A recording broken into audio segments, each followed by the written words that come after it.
Okey. Okey, sekejap. Okey. Assalamualaikum warahmatullahi wabarakatuh, dan selamat pagi. Okey, pagi ni saya bersiaran di luar lah. Saya pakai hotspot. Okey, sekarang ni kita akan bersama dengan Cikgu Han dalam Fizik Tingkatan 5 Semiconductor. Okey. Cikgu daripada mana sekolah?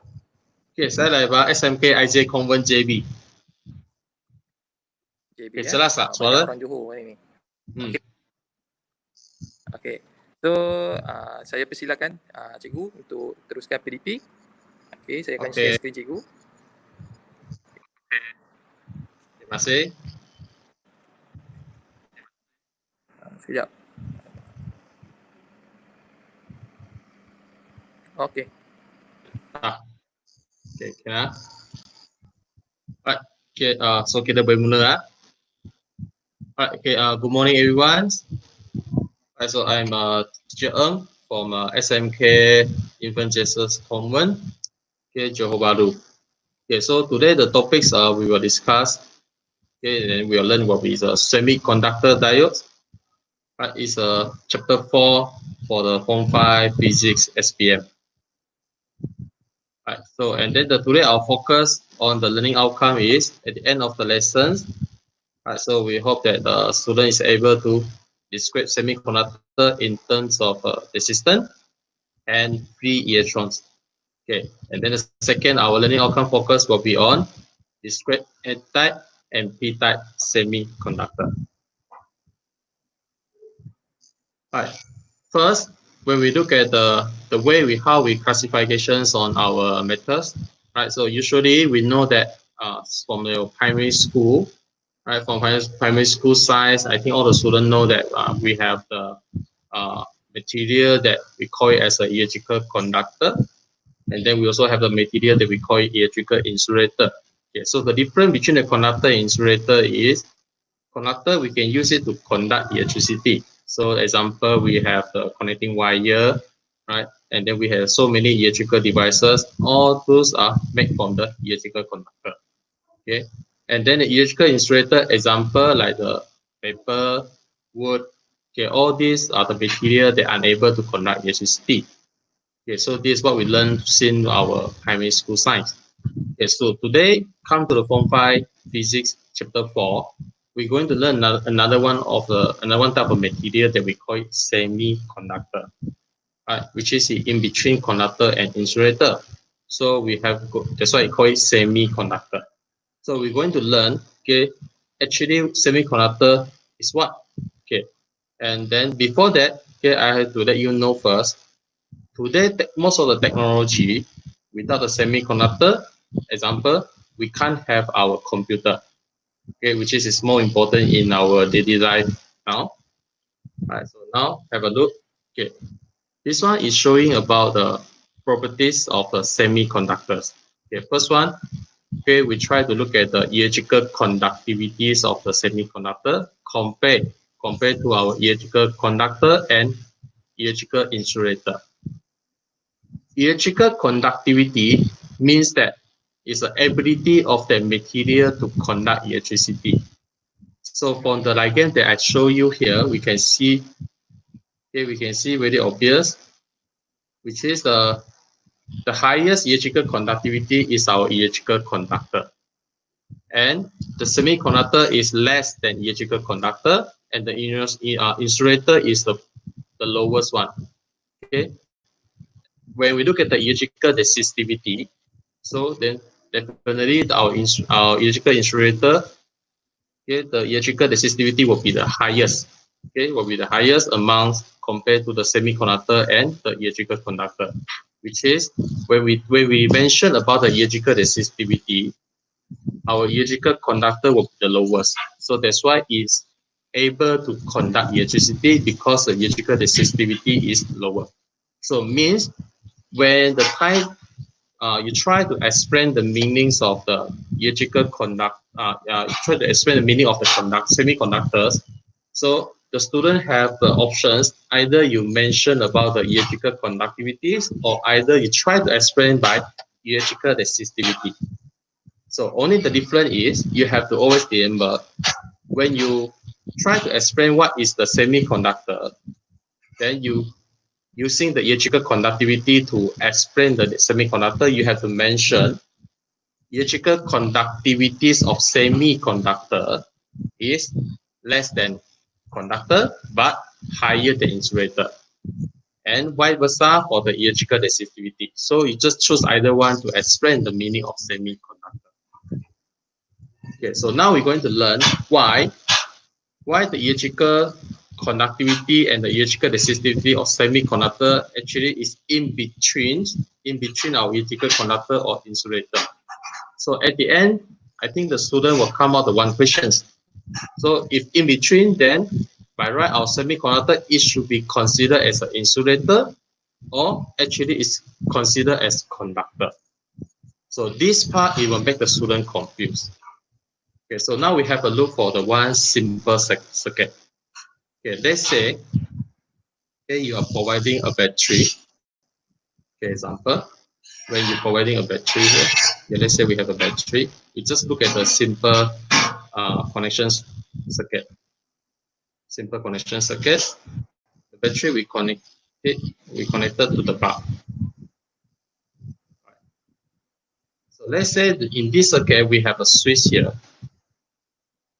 When the moment we close the switch, right? When the moment we close the switch, okay, so it means that we on the switch.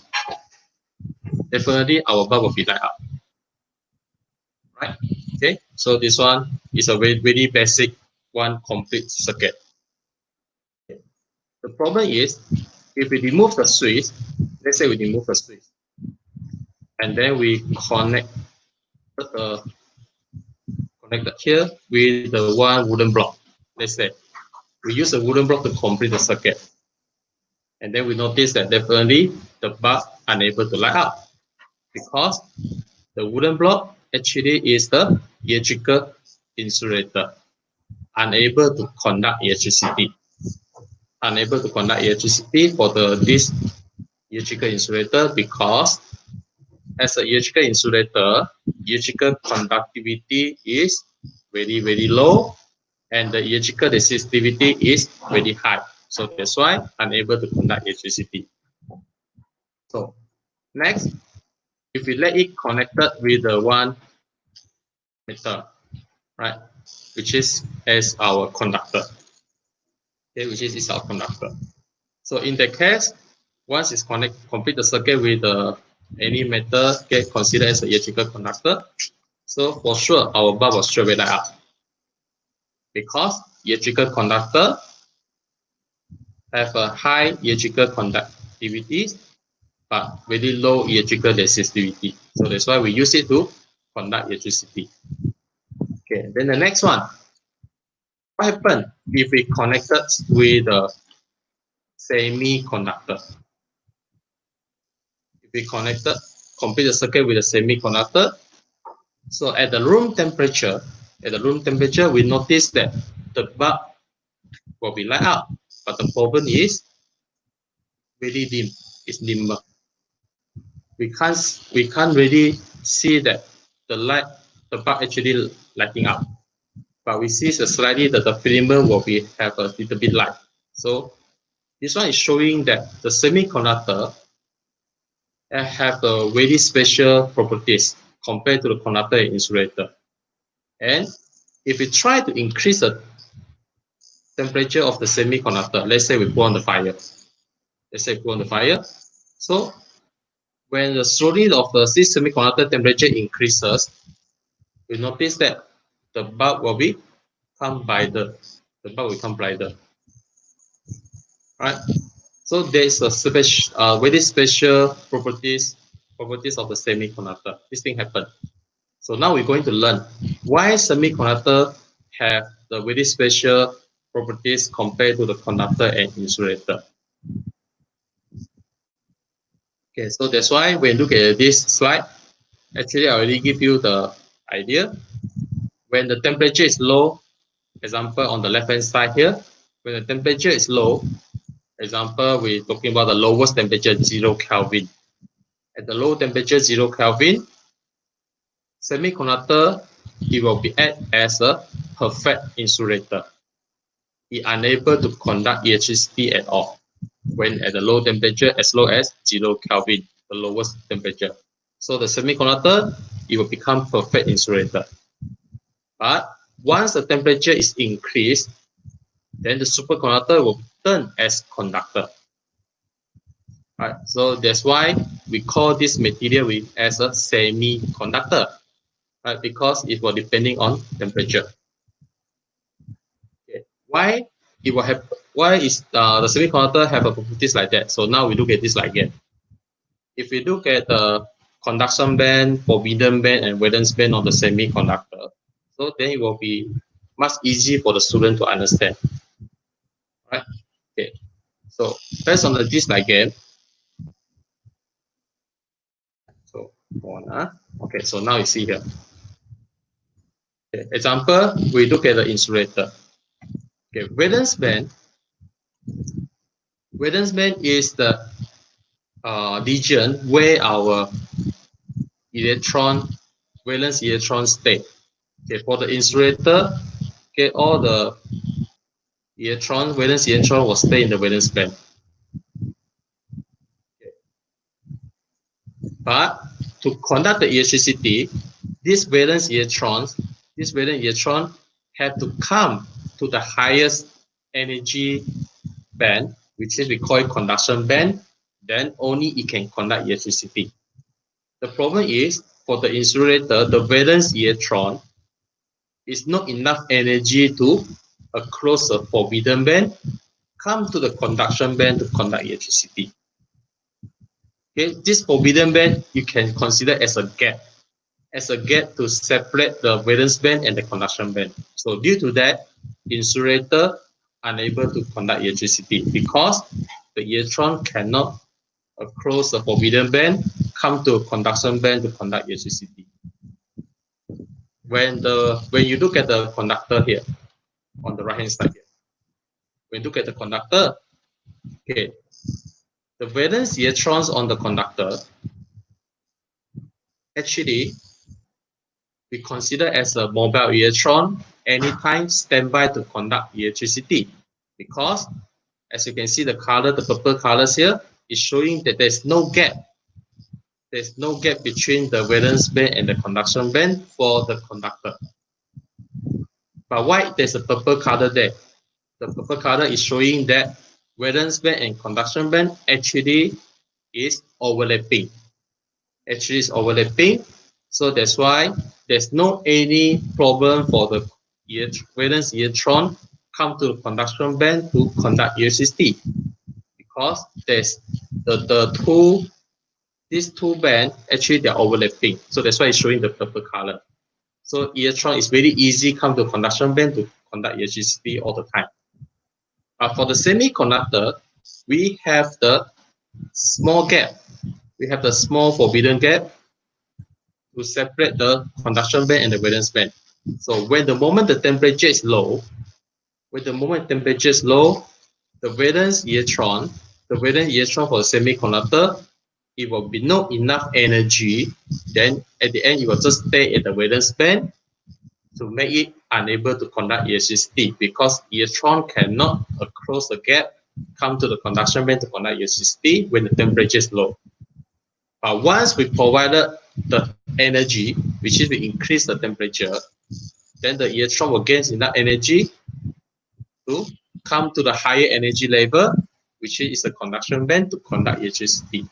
So that's why semiconductor is able to conduct electricity when the temperature is high.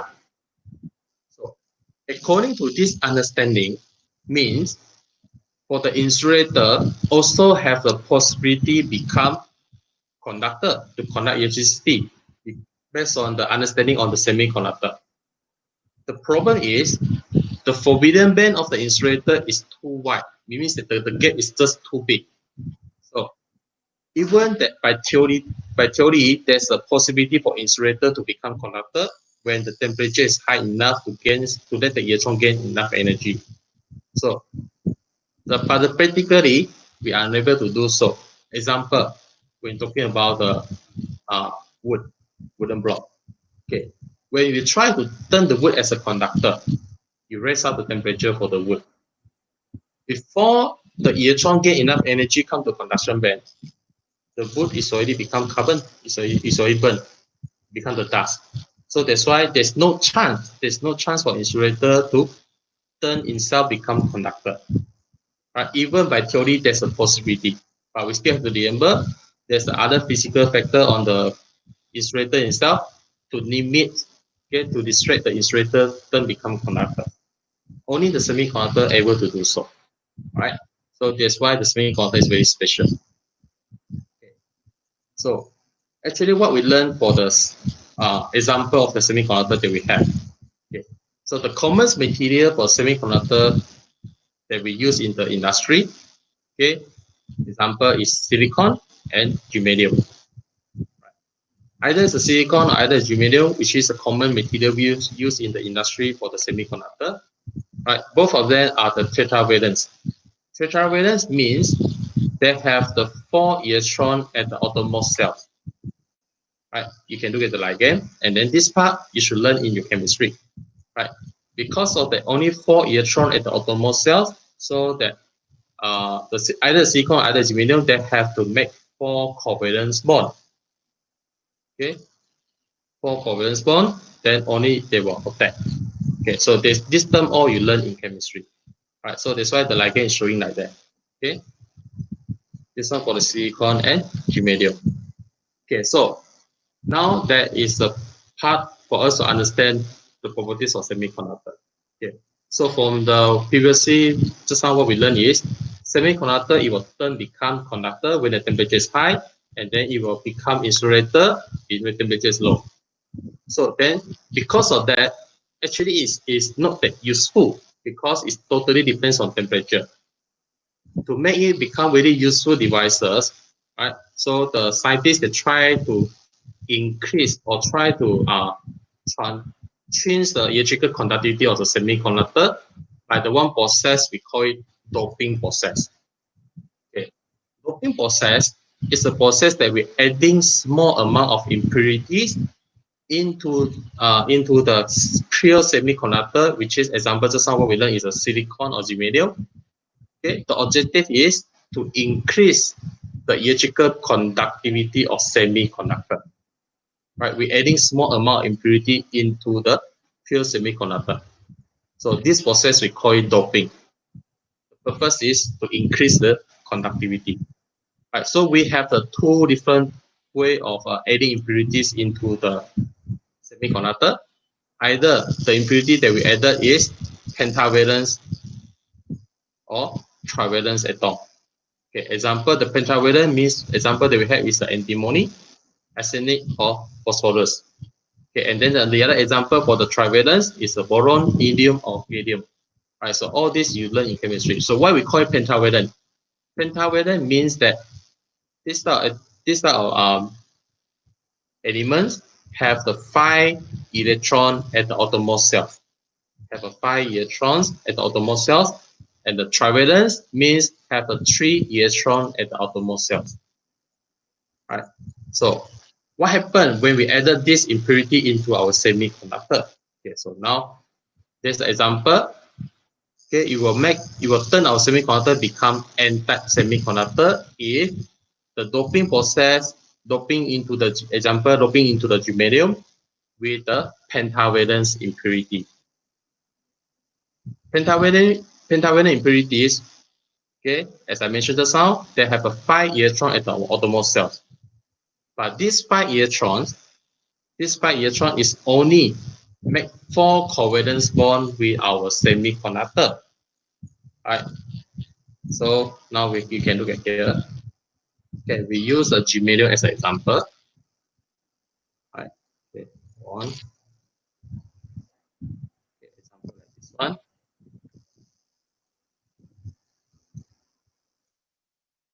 Okay, let's say, okay. So either one. So let's say we take the germanium as an example.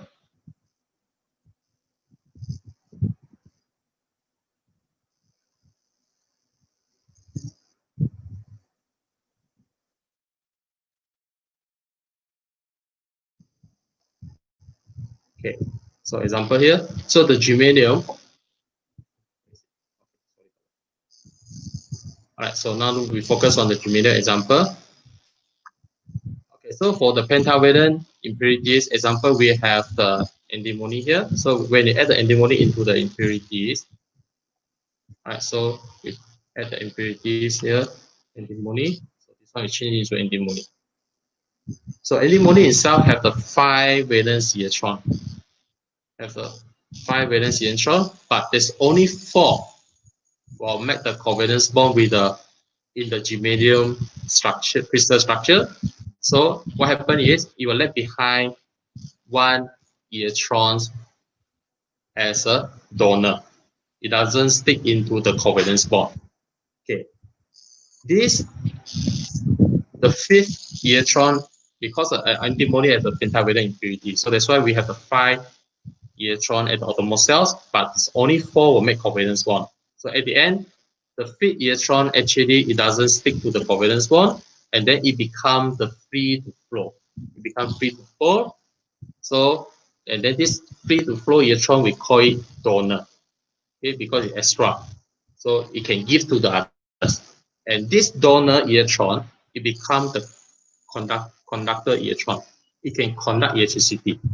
Okay, this one we only look at the 1 crystal structure. Okay, and then the nearby we have another crystal structure here with the antimony. Let's say example here, another one's here. So it will make another 4 covalent bond with the nearby germanium. So at the end, we will have another donor. Another donor doesn't stick to the covalence bond. So because of electron is a negatively charged,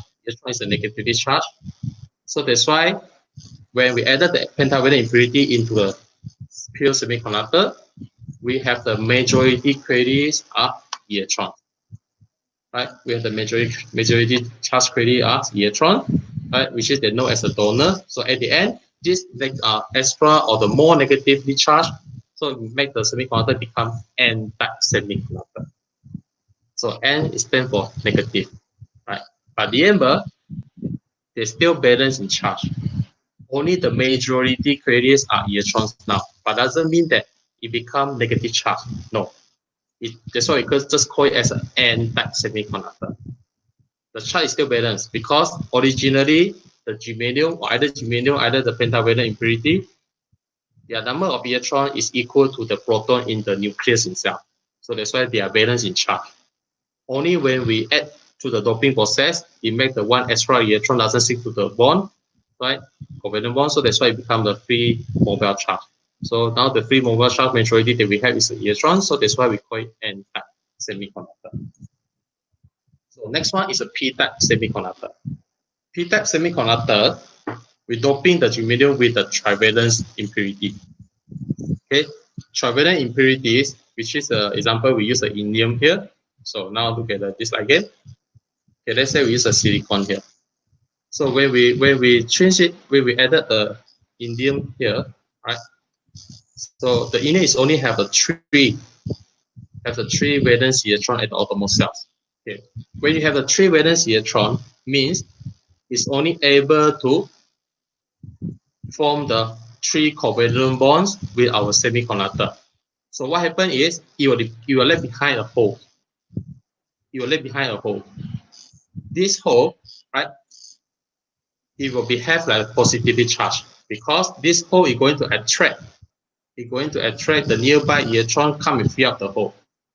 When the nearby electron come and fill up the hole, it will leave behind another vacancy here. So this vacancy actually is a hole.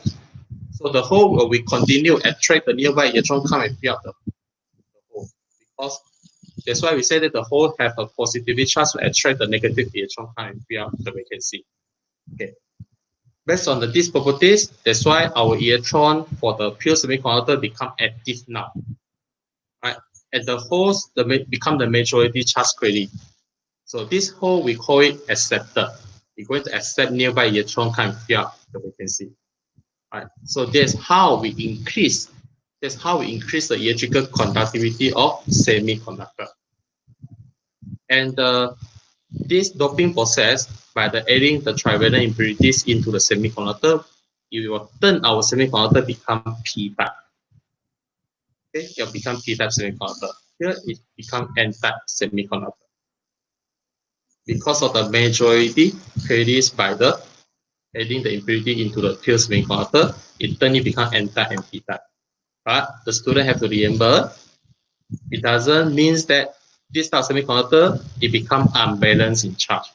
So don't think that N negative must be a negative charge, P positive must be positive charge. No. It's just only turn it become N-type and P-type, it's still balanced in charge. Alright? So this is what happens on the doping process. Okay, we try to turn our semiconductor into the P-type or either into N-type. The objective is to increase the electrical conductivities of semiconductor so that it doesn't totally depends on temperature. Then after that, you will continue learn on the next with your teacher or with the next section. About how we're going to apply N-type P-type semiconductor to build our semiconductor diode, which is really useful device in our daily application. Right. So I think that's all for this morning. Hopefully the student you already know about the properties of semiconductor, what is a semiconductor, and also what is the doping process, and the objective that we have the doping process to turn our semiconductor into the P-type and N-type is to increase the electrical conductivity of semiconductor so that it's not just only depending on temperature. Right. Okay, I think that's all. Okay, I hope that the student can go to my YouTube channel and subscribe my channel. Okay, so soon I will try to share more video related to physics. Okay, hopefully that you can success in your SPM. Thank you. Okay, Cikgu Han, thank you. So jangan lupa Okay. subscribe channel Cikgu Han. Nanti apa-apa soalan boleh tanya direct. Okay, untuk maklum balas, okay, isi ini. Okay, saya buka 1 minit untuk penonton-penonton isi di gg.gg/uka-ikhlas. Bagi maklum balas macam mana kami boleh perbaiki lagi. Cikgu-cikgu pun nak tahu juga. Okey tak okey. Okay. Scan. Nanti ada cabutan hadiah misteri untuk penonton bertuah. Kita bagi juga hadiah. Dekat cikgu pun ada, dekat penonton pun ada. Okay. Ini mungkin ikhlas 14 bulan ni dah tak ada dah. 15 dah masuk sekolah kan. Kita mungkin buat pada hari Minggu dah. Kita jumpa lagi. Jom. Sekejap, ada ni jadual ikhlas untuk besok kita ada matematik year 5 Wang. Lepas tu hari Ahad kita ada biologi form 5 sistem pengangkutan. Okey, Cikgu Han, thank you. Bye. Sampai jumpa lagi. Bye. Okay, jumpa lagi. Bye. Thank you.